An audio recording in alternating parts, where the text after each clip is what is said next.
Welcome to Savvy Business, Life Unscripted, with your host, Christina of where our guests share their wisdom and valuable business tips, empowering our audience to expand their personal potential.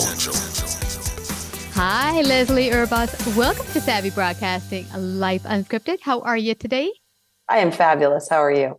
I'm doing great. I'm excited to have you here today. Our topic is finding joy in movement, staying active in this hectic holiday season. I think, for one, I think it's hard if you haven't added some movement or fitness to your life ongoing. But even if you have, keeping it going when things become so hectic, especially at this time of year, could be a real challenge. And so I'm looking forward to you sharing some tips and tricks for our audience. But I'd also like for you to start by sharing what even brought you to the world to become a dietitian and then enter the world of fitness. How did that all come about for you? That's a great question. So honestly, it started when I was really young. The nutrition piece started probably about when I was in sixth grade. And I won't forget, this guy in my sixth grade class just said something along the lines of, "Ooh, I love donuts." And I said something like, "My mom says an apple is healthier than a donut." He was like, "Well, I don't care what your mom says." I just thought, "Well, don't you care about your health?" And he was like, "No." Which would be a typical sixth grader. But at that moment, I just thought, you know what? He did ask a really good question and thought process of, I don't really know why an apple is healthier than a donut. And it always piqued my interest. And I was always very interested in nutrition from there. But the story continues really to the heart of the issue when I started high school. And I was always a normal, healthy weight.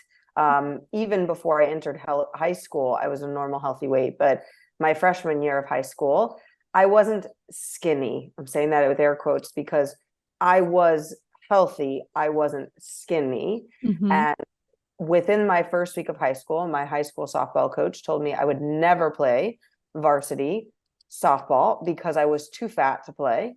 And less than 3 days later, a girl that sat next to me in the majority of my classes due to alphabetical order said, we were talking. I said, "Let's hang out this weekend." And she said, "I'm really sorry, but you're kind of too big to hang out with me and my friends." So at that moment, I vowed to diet. And I was an extreme dieter through high school. I actually wound up being about 20 pounds heavier when I left high school.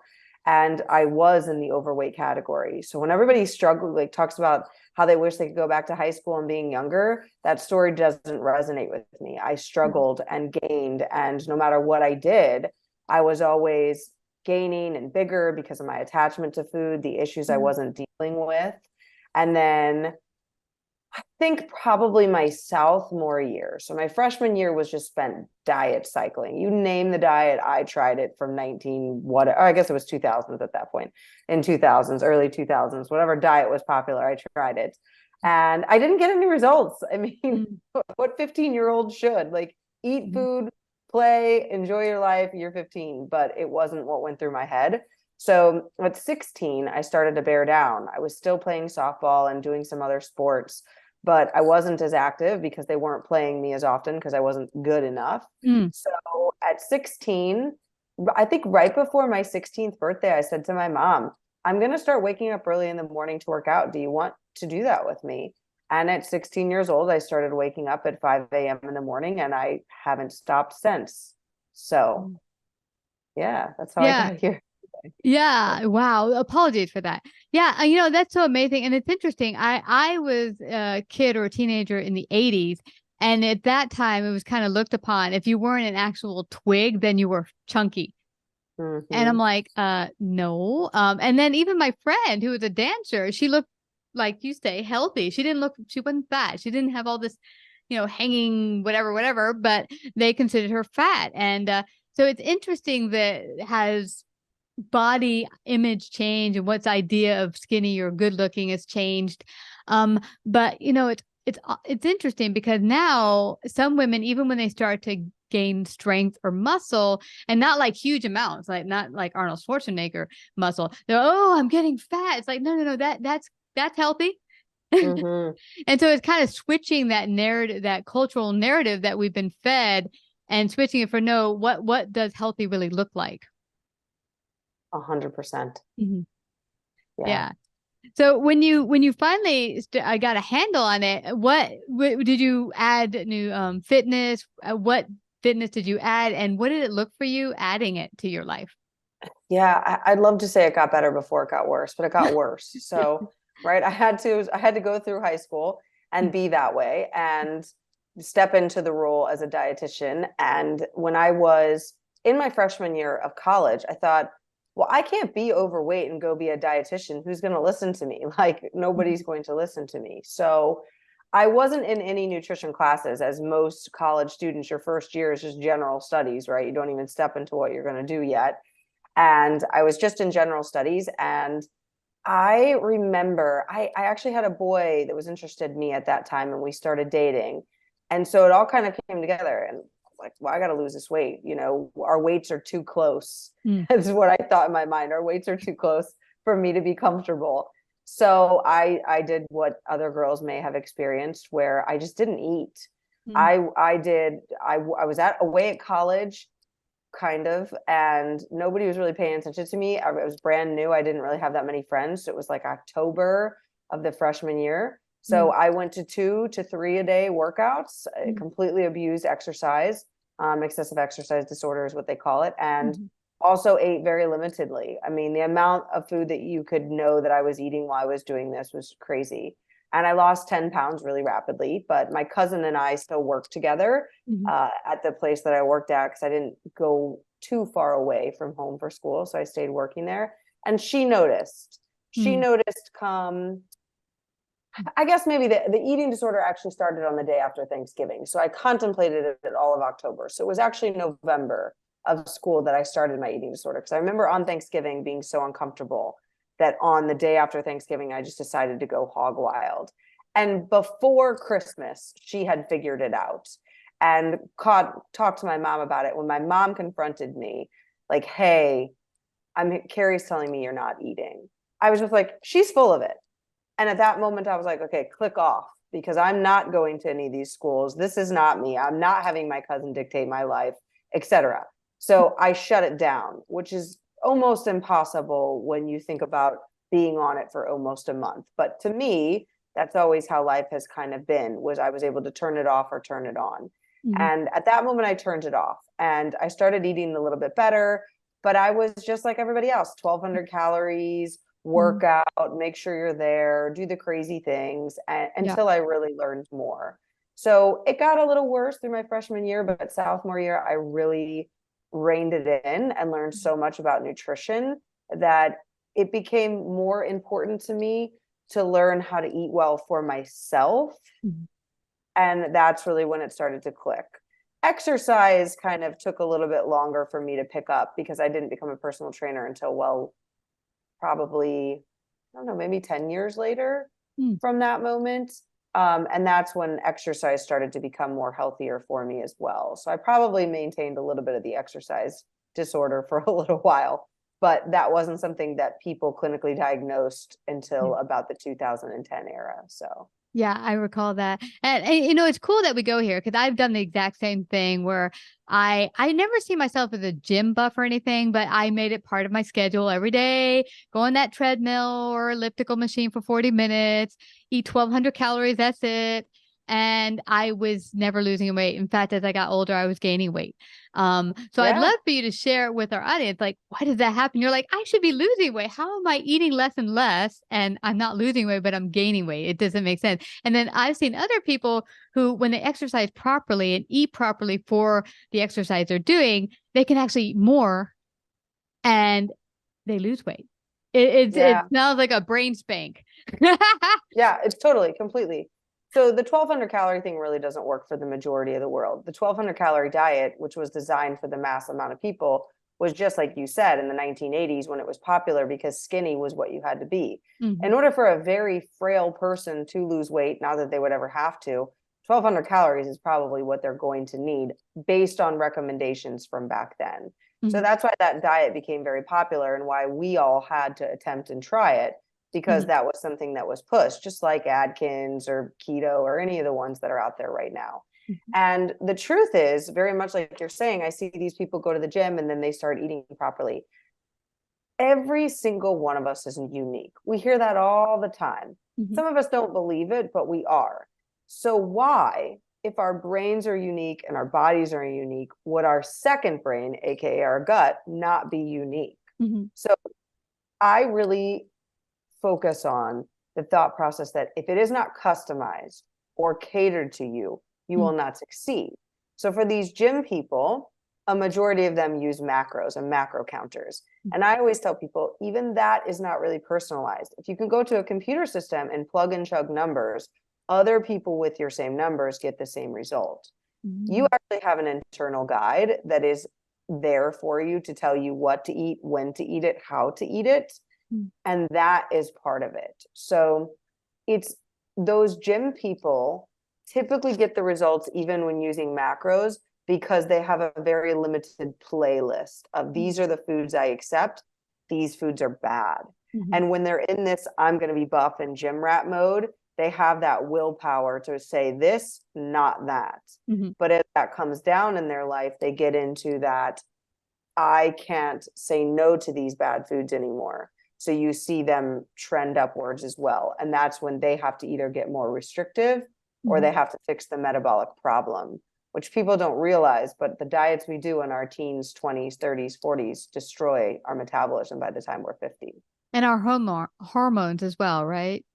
So people play that card a lot. Hormones are going to change no matter what, in my mind. I actually was on a podcast quite a little while ago about how neither one of us really believe in menopause. We believe it's a man-made kind of thing that we do go through. I'm not denying that women stop having periods, but some of the symptoms have been ingrained in us and programmed into us. And many women say, I gain weight in menopause. And I beg to differ. You gain weight in your 50s for 5 reasons. 1, you abused diets when you were a child. 2, you're 50. You're not chasing around a small kid anymore. So if you had kids, you don't have to do that.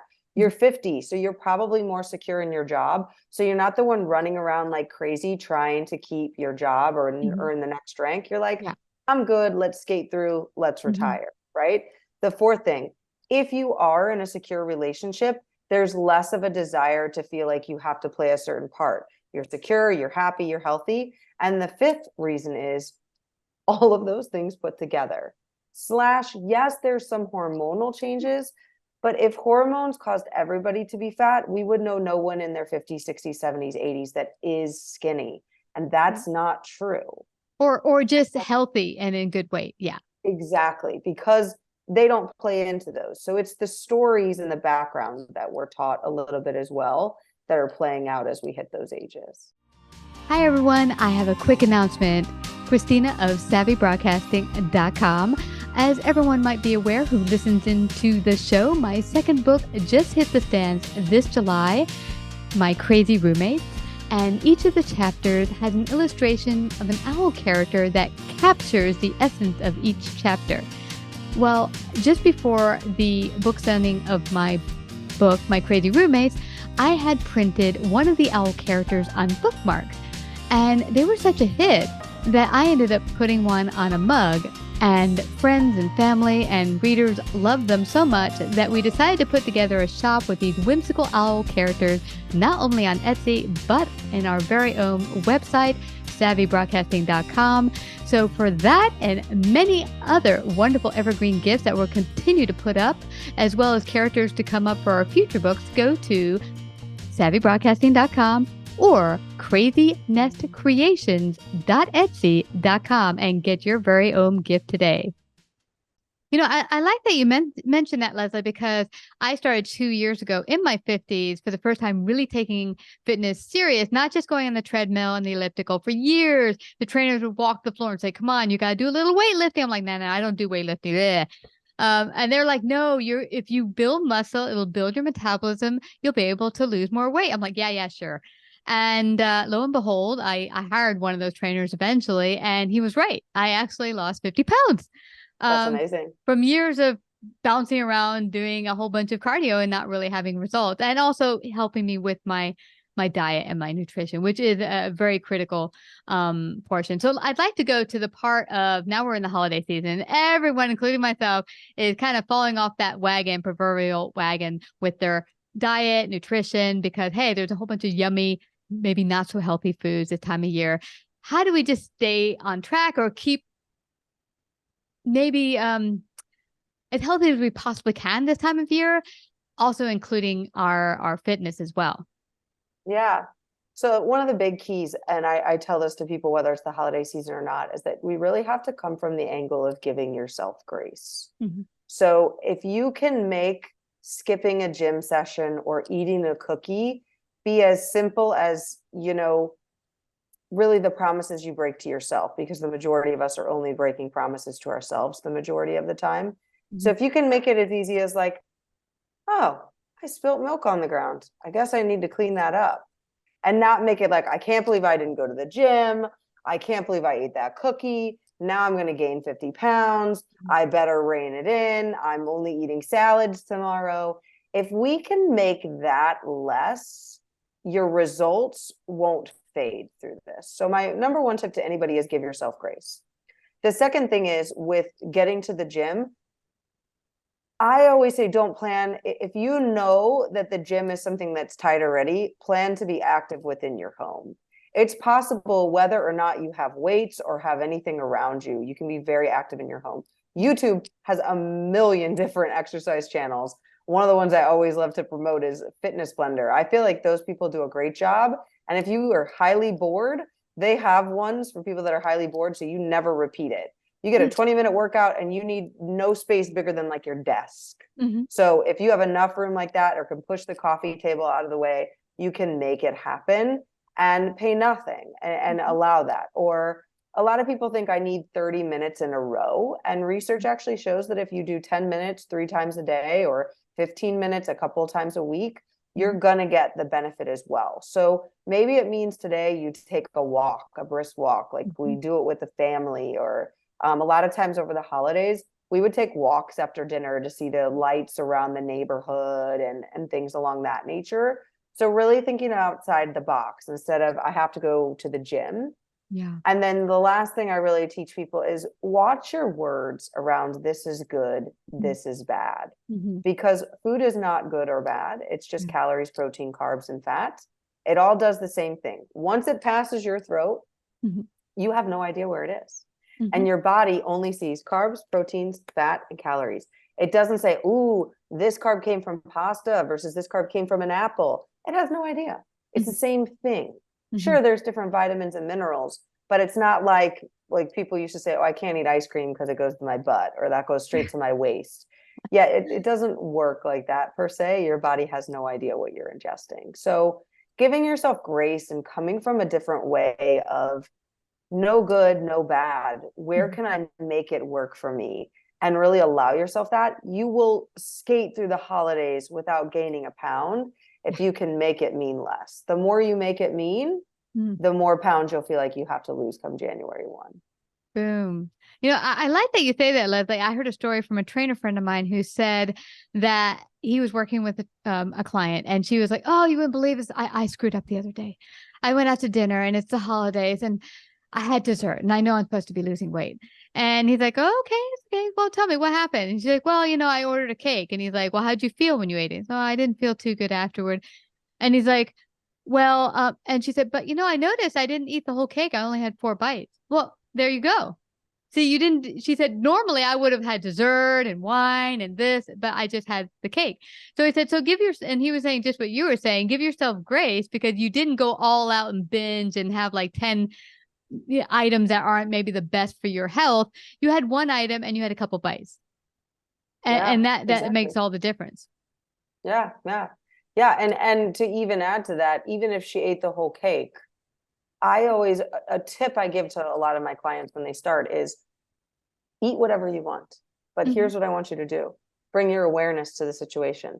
I consciously am choosing to eat this delicious piece of cake. And you take your bite number 1 and you rate it on a scale of 1 to 10. 1 the least, 10 the most. If it's a 10, keep eating. But if at any point you take a bite of that cake and it's less than an 8, you push it away. You can go back to it later if you want to. But if it's less than an 8, you're really not satisfied with it. You're just finishing it because it's in front of you. Yeah. I love that, because then, if you're going to do, as some people say, I'm going to do that cheat meal or something, or that cheat item, you're making it so this is absolutely, like, I would say when I first started, the first 6 months I did no sugar.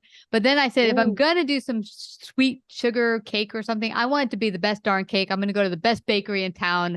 I'm going to get the super delicious chocolate cake, so that, for one, it's better made than Intamin. It's not like processed.